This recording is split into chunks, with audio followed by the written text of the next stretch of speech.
তাই তো নাকি ভুল বলছি? আপনি রক্তদান শিবিরে রক্ত দেবেন, তাতে আবার দুর্গতি খণ্ডাবে। কিন্তু ডিঙ্গির মশাকে যদি রক্ত দেন, যে ডিঙ্গির মশা একটু রক্ত খেয়ে যাও, কি হবে? ডিঙ্গি হবে। হ্যাঁ, তাইতে যাকে তাকে দান করলে হবে না। যারা ভিক্ষা করে হরিবাসর করে, এই আমার সুনীল বাবা করে, অনন্তবাবু ছিল, বহুদিন আগে আমি এসেছিলাম। ভিক্ষা করতে যায়, অনেক বাড়ি ভিক্ষা করে করে হরিবাসর দেয়। খুব গরিব, আবার একটা মন্দির তৈরি করছে। আস্তে ছেলা ছোট কাপড় পরে পরে পা হেঁটে হেঁটে ভিক্ষা করে করে হরিবাসর দেয়। অনেক দল এনে মানুষের সেবা দেয়। বলুন তো সম্ভব কি? এখানে যদি আপনি 10 টাকা দেন, এই টাকাটা আপনার ভগবানের চরণে দেওয়া হলো। কিন্তু যদি কোনো মাতাল এসে বলে আমার 20টা টাকা দিয়ে একটু মদ খাবো, কি হবে? সর্বনাশ হবে, সর্বনাশ। দানে দুর্গতি খণ্ডায়, দানে দুর্গতি আসে। কি আস্তে আস্তে আস্তে আস্তে আস্তে বিষয়টা কেমন? দান যদি করতে হয় সঠিক জায়গায় দান করুন, বাইরে নয়। হরে কৃষ্ণ। তাই দান করেছিলেন বলি রাজার দেহ, বলি রাজার স্ত্রী দান করেছিলেন। কেমন না? বামন দেবের কাছে। একটুখানি বলছি, বলি রাজা দান শস্ত্র খুলেছিলেন। এইবার স্বয়ং ভগবানের কাছে দেবতারা যে বলেছিল, হে ভগবান, বলি রাজা আমাদের স্বর্গ রাজ্য কেড়ে নিয়ে আমাদের স্বর্গ রাজ্য থেকে বিতাড়িত করেছে, কৃপা করে আমাদের স্বর্গ রাজ্য ফিরিয়ে দিন। আস্তে আস্তে আস্তে আস্তে বলি রাজা যখন দান শস্ত্র খুললেন, যজ্ঞ করছেন, যে যা চাবে তাকে তাই দেওয়া হবে। ভগবান নিজে বামন দেব রূপ ধারণ করলেন। বামন দেব, বলুন তো বামন মানে কি? বামন মানে কি? মায়েরা বলুন। বামন মানে বেটে বেটে, ছোট খাটো, একটুখানি জুকার জুকার। হ্যাঁ, বামন দেব রূপ ধরে গেছে। জয় হোক বলি রাজার, জয় হোক। বলি রাজা বলল, আসুন বসুন, আসন গ্রহণ করুন। দেখুন দান কেমন জিনিস। আস্তে যেই বলেছে আসুন বসুন, বামন দেব বলল, আমি বসতে আসিনি, আমি ভিক্ষা চাইতে এসেছি। সে কি? আস্তে আস্তে আস্তে আস্তে ভিক্ষা মানে? আমি তো দান শস্ত্র খুলেছি, যে যা চাবে তাই দেওয়া হবে। বলুন কি চাইছেন? বাবা তুমি সরো আমার সামনে থেকে। জানি তাই পিছনে পিছনে। হরে কৃষ্ণ। তাহলে কি বলছে? দান চাও। তখন বলি রাজার কথা শুনে মায়েরা শুনবেন, দান কি জিনিস দেখুন। এই যেখানে হরিনাম হচ্ছে, একটা মন্দির আছে। আমি এখান থেকে 5-7 বছর আগে একবার এখানে এসেছিলাম, মনে হয়, আমার ঠিক খেয়াল হয়, একবার এসেছিলাম। তখনও যা দেখেছি এখনো তাই আছে। কিন্তু এই মন্দিরটার সামনে যদি নাট মন্দির হয়, মন্দিরটা দৃশ্য বাড়ে, ভগবান সুখ পান। গ্রামের দিকে তাকান, যার একতলা ছিল দুতলা হলো, যার দুতলা ছিল সে এসি ঢুকিয়েছে, যার এসি ছিল না সে কুকুর ঢুকিয়েছে। কিন্তু মন্দিরের সামনে একটা নাট মন্দির করার জন্য একটা করে 1000 টাকা দেওয়ার লোক নাই। এটা যদি দান করতেন কি হতো? আপনি বলুন তো, এসির তলায় যখন থাকবেন, দেহে যদি সংসারের জ্বালা ওঠে, বউ যদি আপনার সঙ্গে কথা না বলে, কিংবা বউ যদি অন্য কারণ নিয়ে চলে যায়, আপনার এসিতে কি ঘুম হবে? উপরে ঠান্ডা, ভিতরে জ্বলিয়ে যাবে, তাই না? উপরে ফ্যাশন, ভিতরে শ্মশান।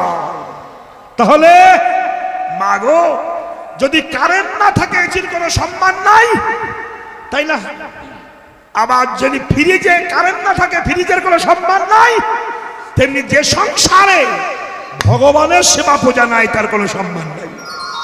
তাই পয়সা অনেক শিয়াল কুকুরে খাচ্ছে, 2তলা 5তলা হচ্ছে, বাড়ি বেঁধেছেন, কাল চলে যাবে জগৎ ছেড়ে। ওই বাড়িতে যে পিকচারটা আপনার আছে, 2 বছর পর ওই বাড়িতে আপনার পিকচারটা আবার খুঁজে পাওয়া যাবে, জানেন? আস্তে আস্তে আমি রাধাপদ ঘোষ সারাটা জীবন কীর্তন গেয়েছি, জানেন? দুঃখের কথা, আমার ফটো বারান্দায় থাকবে। আমি মরে গেলে আমার বড় বৌমা কিংবা মেছো বৌমা আমার ফটো ফেলে দিয়ে সেখানে তার বাপের ফটো টাঙাবে। আমার ছেলে কিচ্ছু বলতে পারবে না, তো ভেড়া। শুধু আমার না, জগতের কথা বলছি, ভেড়া। কেন বউ যদি বলে তোমার বাপের ফটো আমার ফটো লাগলে, বাপের ফটো লাগলে না কেন, চাপ চাপা, একেবারে ভেড়া হয়ে যাবে, এক তালায় শেষ। তাহলে বুঝুন, তাহলে জগতের সব শিয়াল কুকুরে খাবে, নিংড়ে নিংড়ে নেবে। বলুন, মৌমাছি মধু তুলে আনে কত কষ্ট করে, বলুন তো। আমি দেখেছি অনেক বাবা মা এই দক্ষিণ 24 পরগনা রাত 3টের সময় ফার্স্ট ট্রেন ধরবে বলে মাথায় বোঝা নিয়ে হাঁটতে হাঁটতে যায়। কত কষ্ট করে বাচ্চা মানুষ করেছে, 80, 85, 70, 75 বছর বয়স, মাজা কুজো হয়ে গেছে, তাও বোঝা নিয়ে যাচ্ছে। আমি গাড়ি দাঁড় করি, বলি মা কি বাবা কোথায় যাবে? শিয়ালদায়। তো এই বয়সে ছেলে মেয়ে নাই আছে বাবা, তারা খেতে দেয় না। বলুন কেমন লাগে? কি করেছেন তাদের জন্য আপনি? আজ ওদেরকে যদি না খাইয়ে 2 পয়সায় মন্দিরে দিতেন, মন্দিরে 4 খালা কিংবা 10 খালা ইট যদি আপনার পয়সা থাকতো, যতদিন এই মন্দিরে সেবা পূজা হবে ততদিন আপনার টাকার ইটগুলো আরতি করবে। নিতাই গৌর হরি বল বলে সেবা হবে। তাই বলবো মা, শিয়াল কুকুরকে দান না করে ভগবানকে দান করুন, সেই দান সঠিক। তাই বামনদেব বলেছিলেন, বলি আমার সব আছে, 3 পা জমি দরকার, যেখানে আমি একটু আসন পেতে ভজন করব। বলুন ভগবানের কি অভাব আছে? এই যে বৌমা, পৃথিবী তো সবই তার, তাই কি না? এই স্থলকে আপনারা সৃজন করেছিলেন না? ছিল, আছে, থাকবে। আপনি আমি ছিলাম না, থাকবও না, এটা থাকবে। কিন্তু সে আদর করছে, দান চাচ্ছে, যদি দিতে চায় আমাকে দাও, 3 পা দাও, ত্রিপদ ভূমি দাও। বলি রাজা বলল, হে এই চাইলে? আমি ভাবলাম বুঝি সোনার মুটুক টুটুক চাইবে, 3 পা জমি চাইলে। ভগবান অন্তরে ভাবছে, 3 পাগে দিয়ে দেখো।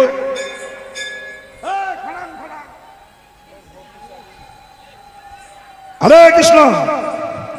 ঘন্টা ফন্টা কম বাজাবে, ঘন্টা আস্তে আস্তে।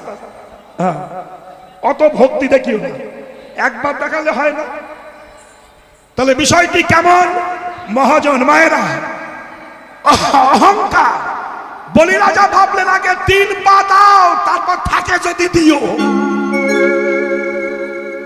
3 পা নেবে, নিয়ে নাও। ছোট ছোট পা, বামন মানে বেটে, পাগুলো আরো বেটে, কে নিয়ে নাও। যেই নিতে গেছে শুক্রাচার্য বলে,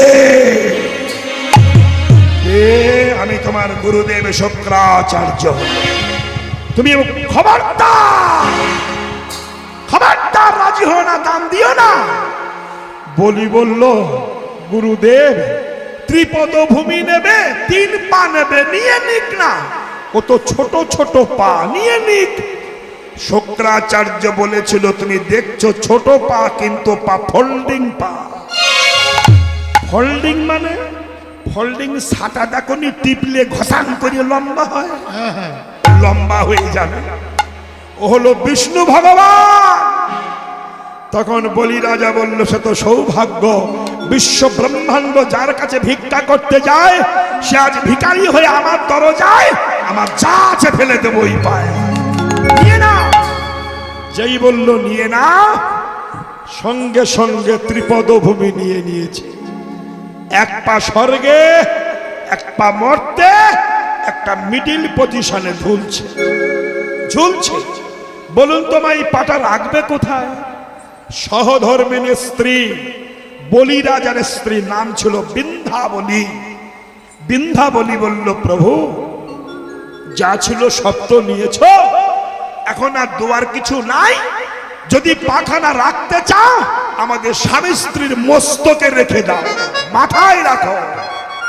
আর ব্যাস, স্বামী স্ত্রীর মাথায় যখন মিডিল পজিশনের পাটা রেখে দিল, তখন ভগবান বলল, বলি সবই তো আমারে দিলি, কিছু তো রাখলি না, কিছু একটা রাখ। ব্যাস, কথার পেছে পড়ে গেছে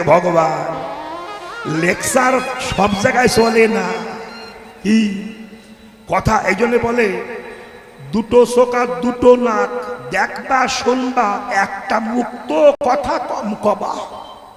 কথা কম বলতে হবে, কারণ কথা বেশি বললেই বিপদ। ভগবান বলেছে বলেই তো বিপদটা হয়েছে।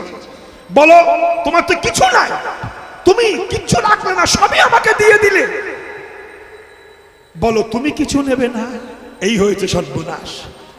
গুরুদেব বৈশাখ মাসে এসেছে, প্রচন্ড গরম। গুরুদেব ভাগবত পাঠ করতে শিষ্যদের বলছে, বাবা গুরুদেব বাড়ি আসলে শীতল জলে স্নান করিয়ে পাখা দিয়ে বাতাস দেবে, গুরু কৃপা হলে গোবিন্দ কৃপা হবে। কেঁদে কেঁদে বলেছে। এখন এক শিষ্য ভাবলো, এবার গুরুদেব আসলে এই সুযোগ আমি আর ছাড়বো না। ওই গুরুদেব বৈশাখ মাসে বলে চলে গেল, পৌষ মাসে রাত 11টার সময় এসেছে। 21 বালতি শীতল জল আর 17খানা পাখা দিয়েছে দেখা। গুরুদেব বলছে, খোকা পাখা? বাবা আপনি বলেছিলেন ওই যে শীতল জলে স্নান, পাখা খুলুন, কাপড় খুলুন। বাবা বলিস কি, সে তো বৈশাখ মাসের লেকচার, জ্যৈষ্ঠ পৌষ মাসের জন্য নয়। বিপদ। আস্তে মা, আস্তে আস্তে আস্তে। এ ভম্বলের মা, আমার দিকে তাকা, শোনো, লেকচার মারলে হবে? গুরুদেব বলল দীক্ষা দিয়ে, বাবা আজ থেকে সবই গুরু চরণ অর্পণ করলি, আজ থেকে সবই গুরুর। শিষ্য বলছে, গুরুদেব তাহলে শিষ্যের কি থাকবে? বলল শিষ্যের আজ থেকে গুরুচরণ ভরসা, গুরুচরণ। ব্যাস, যেই বললো গুরুচরণ ভরসা, গুরুদেব বাড়ি যাবে, ইঞ্জিন ভ্যানে সব তুলে দিয়েছে, ধানের বস্তা, চালের বস্তা, ছেলে মেয়ে সব তুলে দিয়েছে। তখন গুরুদেব বলছে, বাবা সব আমাকে তুলে দিলি, তুই কিছু রাখলি না? বলে হ্যাঁ, গাছ কাটা দা নিয়ে দাঁড়িয়েছে। কেন? বলছে, বাবা দা কেন? বলছে, সবে তো আপনার, আপনার চরণ তো আমার, আমি কেটে নেব। গুরুদেব বলল, তোর মাল তুই রেখে দে, আমার ঠ্যাং ছেড়ে দে। কি বিপদ! ভগবান বলছে, বলি সবই তো আমাকে দিলে, তোমার বলতে কিচ্ছু রাখলে না, সবই তো আমাকে দিলে, কিছু তুমি রাখো। তখন বলি বলেছিল, প্রভু যদি দিতে চাও, আমি গাড়ি বাড়ি রিটার্ন চাইছি না। দেখুন চাওয়াটা কেমন, যদি দিতে চাও আজ থেকে তুমি আমার হয়ে যাও, তুমি আমার হয়ে থাকো। চমকটলেন ভগবান, বলি তুমি তো বুদ্ধিমান কম নও, দুনিয়ার সবকিছু আমাকে দিলে, সবকিছুর মালিক আমি, আর আমার মালিক যদি তুমি হও, তো সব মাল তো তোমারই থেকে গেল। রাধে রাধে। বাহ, তাহলে বলো, বলি আজ থেকে আমি তোমায় হয়ে গেলাম, বলো আমার কি করতে হবে? বলি বললো, আমার দরজায় দাঁড়ি হয়ে থাকো। দাঁড়ি, দাঁড়ি। দরজা মানে কোন দরজা? এই ঘরের দরজা না, এই ঘরের দরজা। এই ঘরে 9খানা দরজা আছে, কোন দরজা দিয়ে যে ভগবান পালাবে আমি বুঝতে পারবো না। তুমি দাঁড়িয়ে থাকো, যখন আমার প্রাণ পাখি দরজা দিয়ে বেরিয়ে যাবে, বিশ্ব বায়ুর সঙ্গে মিশে যাবে, তুমি যদি দরজায় দাঁড়িয়ে হয়ে থাকো, যাওয়ার কালে আমার প্রাণ পাখি তোমার চরণ দেখতে দেখতে চলে যাবে, প্রেমানন্দে হরি বলে আবার এসে দেখা পাবে।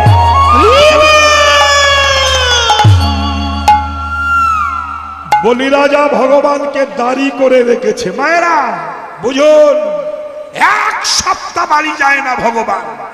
লক্ষ্মী চিন্তা করছে, আমার স্বামী এতদিন বাইরে থাকে না, কোথায় গেল, কি হলো, ব্যাপারটা কি? কিন্তু ঘটনা কি কিছু জানতেও পারছে না। এই সময় বেহালা বাজিয়ে একজন যাচ্ছে। বলুন কে? নারদ।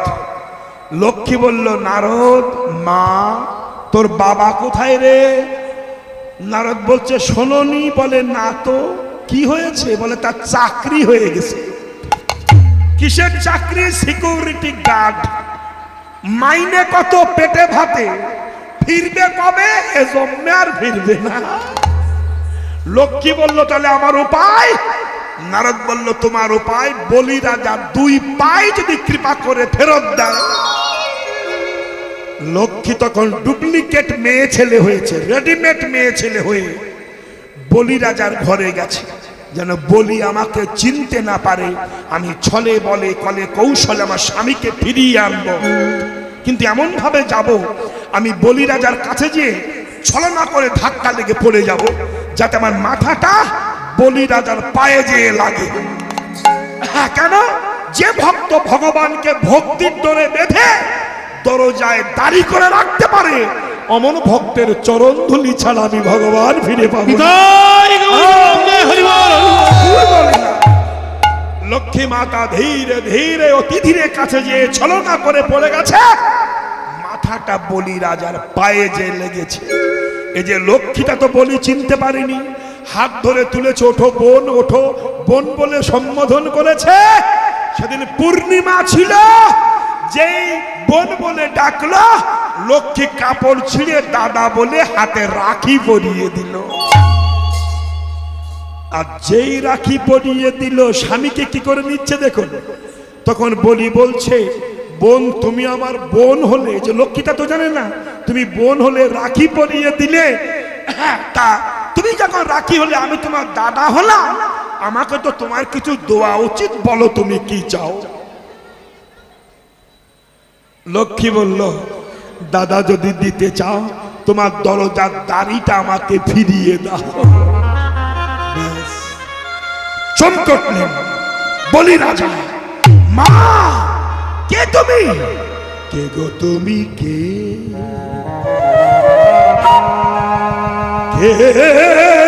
গো?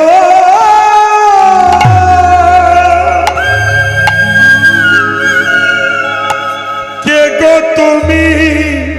ছলনা মা, কে গো তুমি? কে গো বল?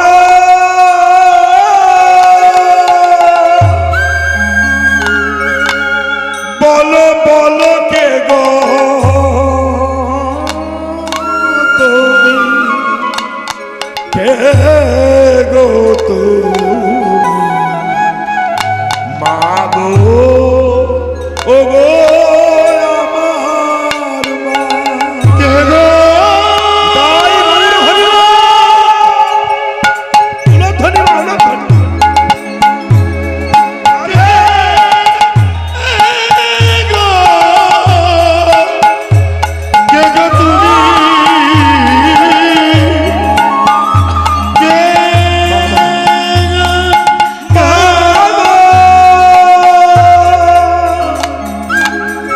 আস্তে আস্তে আস্তে আস্তে আস্তে। তুমি ছলনা করে এলে, তুমি কি জানো না মা গো, ওই চরণে আমি শরণ লয়েছি, আমার ধনবান কুল যৌবন সব চরণে সপেছি। মা গো, তুমি কি জানো না মা, যদি তুমি প্রভুকে নিয়ে যাও, আমি কাকে নিয়ে থাকবো? আমার তো ওই চরণ ছাড়া গতি নাই মা।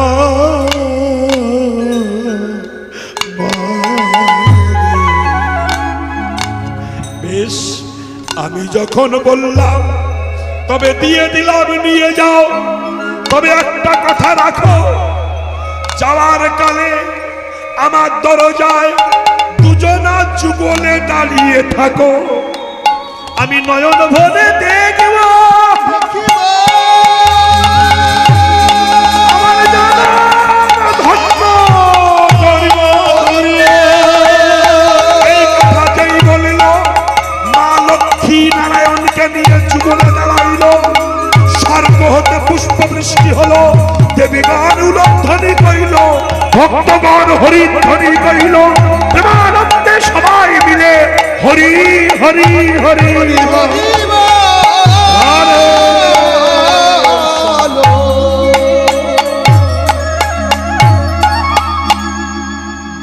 দেহ বলি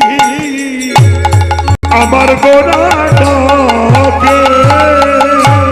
দান দেহ বলি আমার গোরা ডাকে। নদিয়ানা গরি সবে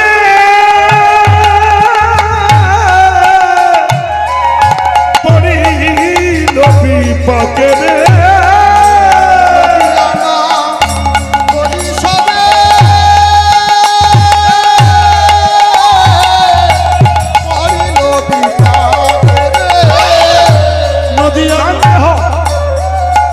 দান দেহ বা দান দাও না, দান দেহ।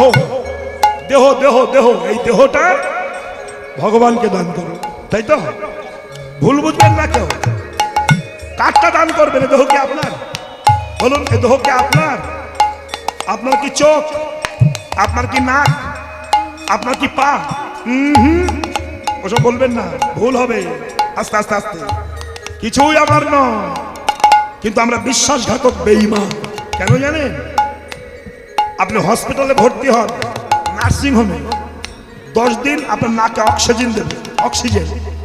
10 দিন পরে 10,000 টাকা বিল ধরিয়ে দেবে যে আপনার অক্সিজেনের দাম 10,000 টাকা। 10 দিনে 10,000 টাকা অক্সিজেন। তাহলে বলুন, 10 দিনে যদি অক্সিজেনের দাম 10,000 টাকা হয়, আপনি জন্ম থেকে মৃত্যু পর্যন্ত যার অক্সিজেনে বেঁচে আছেন তাকে ক টাকা দিয়েছেন? বলুন, উত্তর দেন। 1 বোতল জল কিনতে 40 টাকা, 2 লিটার। যে জল বিক্রি করছে বোতল, সে কিন্তু জল জন্ম দেয় না, সে ফিল্টার করে সাপ্লাই করে। কিন্তু জন্ম যে দিয়েছে জলকে, যদি সে জল জন্ম না দিত, ফিল্টার করে কোথায় পেতেন? তাহলে 2 লিটারের দাম যদি 40 টাকা হয়, এই যে হাজার হাজার লক্ষ লক্ষ কোটি কোটি জল যে জন্ম দিয়েছেন, তাকে ক পয়সা দিয়েছেন? তাকে তো 2টো নকুল দানা নাকি, এতটুকু টুকু থালা, চিটিংবাজি থালা। বলুন তো, কাঠ থালা প্রত্যেক বাড়ি আছে, এই টুকটুক থালা কাঠ থালা। বলুন, এরা কারারে বগর বগর করো, এখন বলতে পারো না মর। এই টুকটুক থালা কার? ঠাকুরের। আর কুকুরের থালা এত বড়। ঠাকুরের থালা তো এইটুকু, গিলাসের অবস্থা আরো মারাত্মক। এইটুকু গিলাস, বুড়ো আঙুল ঢোকে না, তার মধ্যে 2টো নকুল দানা দেবে, 2খানা, এপাশে একটা ওপাশে একটা, দিয়ে গলায় কাপড় দিয়ে কি সিটিং বাজি ভক্তি যে দেখায়। পরিষ্কার মা, আমার দিকে তাকা। নিতাই এসো, গৌর এসো, অদ্বৈত এসো, সীতানাথ এসো, 64 মহন্ত এসো, দ্বাদশ গোপাল এসো, ভক্তবিন্দু নিয়ে এসো, যেন একা এসো না, খেয়ে পারবে না, 2টো নকুল দানা। বুঝতে পারেন কি চিটিংবাজি ভক্তি দেখাচ্ছে? সম্ভব? মাগো বুঝুন, যে চোখের পাওয়ার কমে গেলে আপনি চশমা নিচ্ছেন 50,000 টাকা, 5,000 টাকা দিয়ে, কিন্তু চোখের দৃষ্টি যে দিয়েছে তাকে ক পয়সা দিয়েছেন? যদি মনি 2টো কানাই করে যায়, আপনার চশমায় কোনো কাজ হবে কি? এগুলো ভাবেন কেউ? ভাবেন না। যদি ভাবতেন তাহলে ভগবানের সেবা দিতেন কিছু। ভাবুন, বলুন, যদি মুখে দাঁতগুলো না দিতেন, দাঁত আপনি মুরগির ঠ্যাং কি করে চিবাতেন? বলুন, 500 টাকা দিয়ে বিরাস কিনেছেন, দাঁত মাজবেন, যদি দাঁত না থাকতো ভূতই গুতো মারতেন। কোথায় মারতেন? তো দাঁতটা কে দিয়েছে? তার জন্য আপনি কলগেট ব্যয় করতেন টাকা দিয়ে, বিরাস কিনছেন টাকা দিয়ে, কিন্তু যে দাঁতটা দিয়েছে তাকে ক পয়সা দিয়েছেন? নকুল দানা নাকি? এগুলো ভাবুন, ভাবার দরকার, এগুলো ভাবার দরকার। শুধু পালা শুনলে হবে না, এগুলো না শুনলে চৈতন্য হবে না। এই জন্য রামকৃষ্ণদেব পরমহংসদেব যখন ওই 1 জানুয়ারিতে আপনার কল্পতরু উৎসব করেছিলেন, সবার মাথায় হাত দিয়ে একটি কথা বলেছিল, তোমাদের চৈতন্য হোক। সব হয়েছে, চৈতন্য হয়নি। এগুলো ভাবা। আস্তে আস্তে আস্তে যে পা দিয়েছে, যে পায়ের জন্য জুতো কিনছেন 1000, 1200, 4000, 5000 টাকা দিয়ে, এখন যদি স্ট্রোক হয়ে প্যারালাইসিস হয়ে যায়, চলন বন্ধ হয়ে যায়, 5,000 টাকার জুতো কি হবে? পরতে পারবে না, পড়ে থাকবে তো। তাহলে যে চলন শক্তি দিয়েছে, পাগুলো তৈরি করে দিয়েছে, সেই পায়ের জন্য লাখ লাখ টাকা খরচ করছেন, তার জন্য ক টাকা দিয়েছেন ভাবুন। যদি নখ না দিত নেল পালিশ পরতেন কোন জায়গায়? যদি ঠোঁট না দিত প্লাস্টিক মারতেন কোন জায়গায়? যদি চুল না দিত শিং বার করতেন কোন জায়গায়? যদি ভুরু না দিত ভুরু ফেলাপ করতেন কোন জায়গায়? বলুন, এগুলো ভুল বলছি কি? ভুল বলছি? তাহলে যে এত সুন্দর দেহটা সাজিয়ে দিয়েছে, সেই দেহটা শিয়াল কুকুর দিয়ে খাওয়াচ্ছ। যে সাজিয়ে দিয়েছে তাকে তো তুমি দিলে না, আর দিলে না বলেই সারা জীবন যন্ত্রণা পেয়ে গেলে, ব্যথা পেয়ে গেলে। সাধু বৈষ্ণব যারা দেহদান করে ভজন করছে তাদের কাছে যান, তারা এক কথাই বলবে, ভগবান আমাকে সুখী রেখেছে।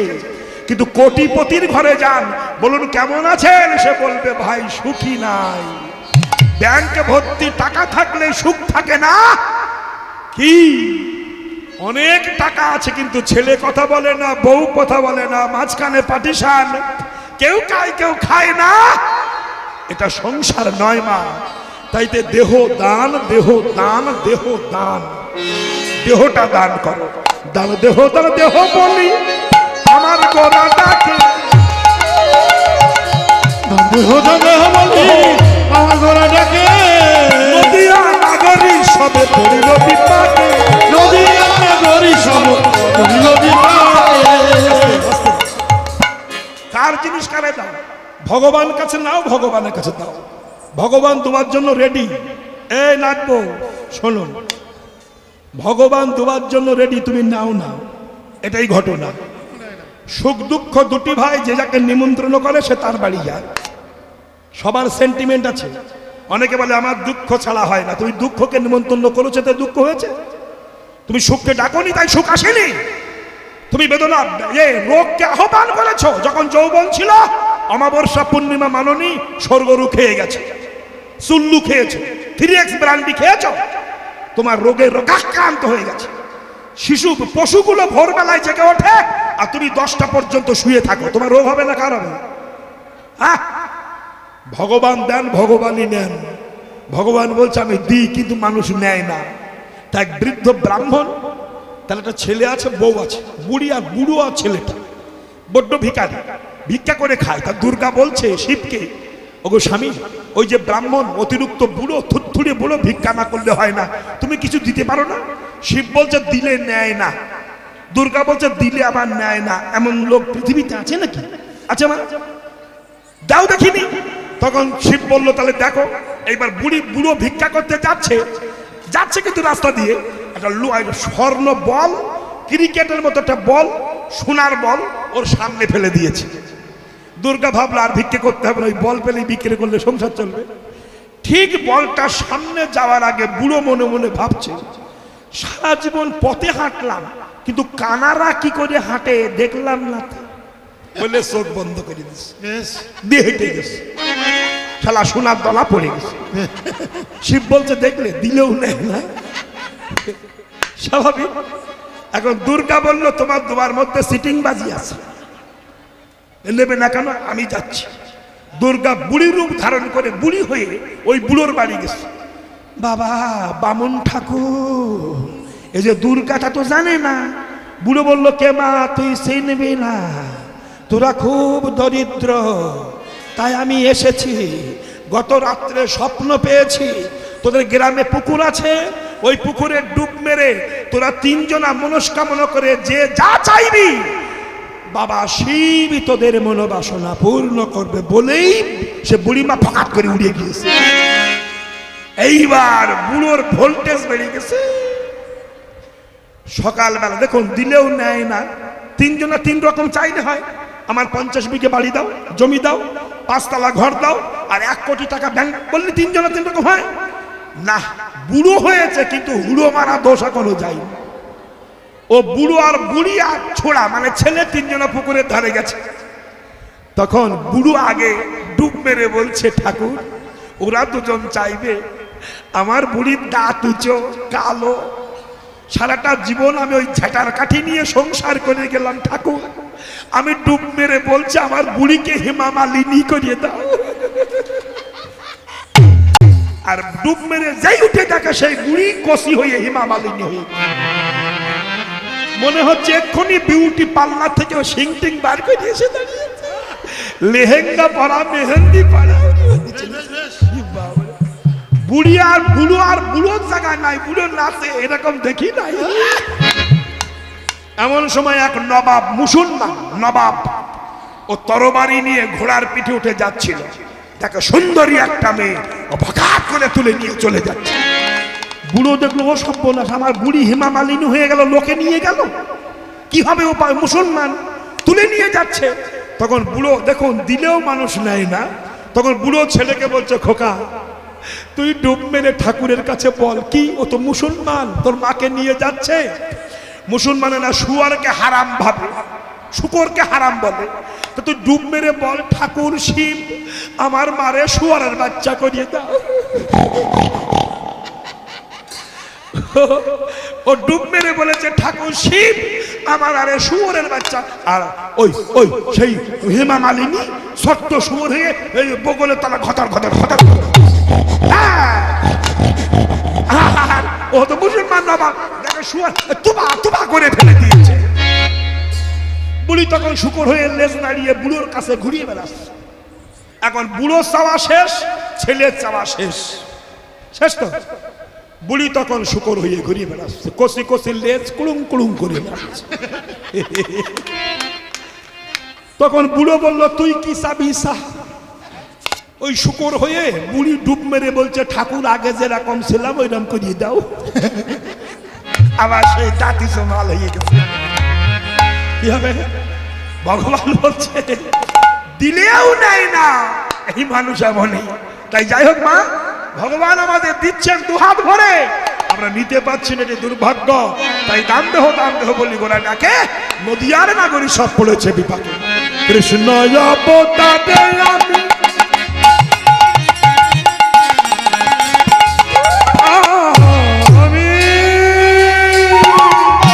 সেধেছিলাম তো, কৃষ্ণ অবতারে আমি সেধেছিলাম সে ভাব মরিয়া গেল বাসু ঘোষণা।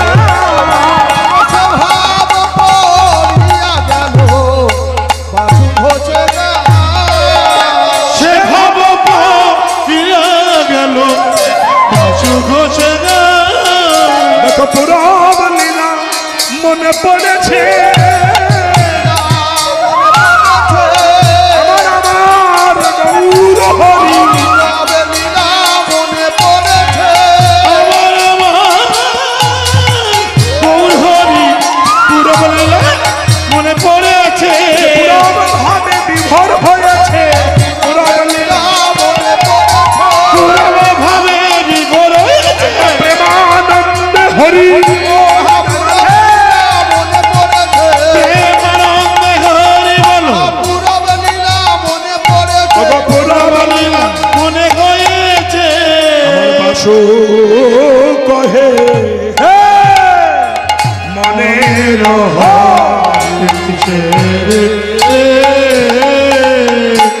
বাসু কহে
ও বাসু কহে মনের কিসে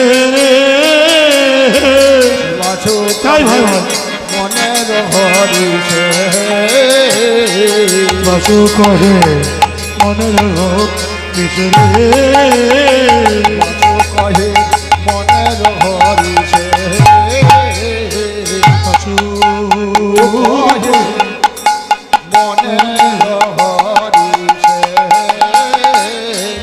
বাসু কহে মনের কিসে কহে মনের হরিষে বাসু কহে মনের কিসে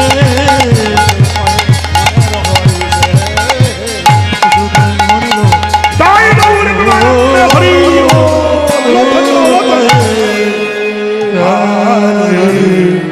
রে রে না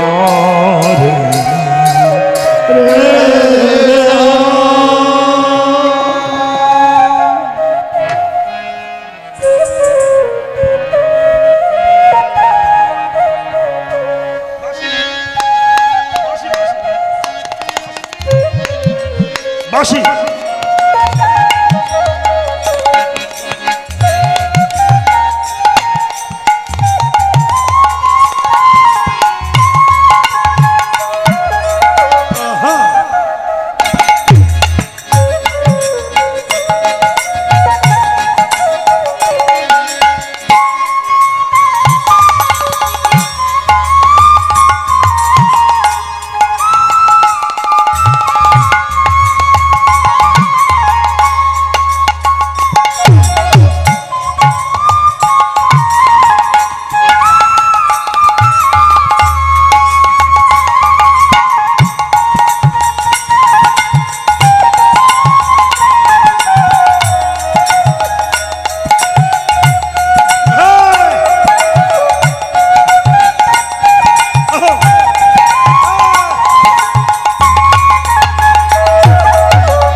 মধুরা টপি মধুর বৃন্দাবনে বলে লীলাম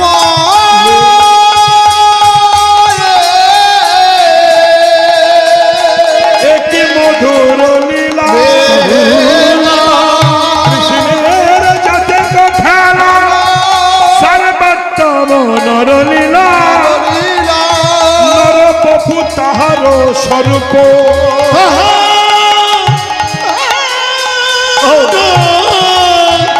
স্বরূপ গোপবেশে বেদ কর নব কিশোর নটবর নর হয় অনুরূপ নরলীলা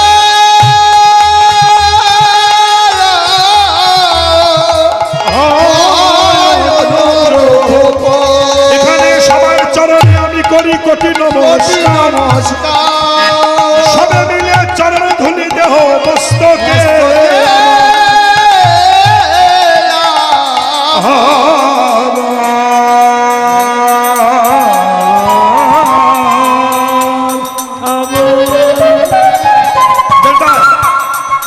হরে কৃষ্ণ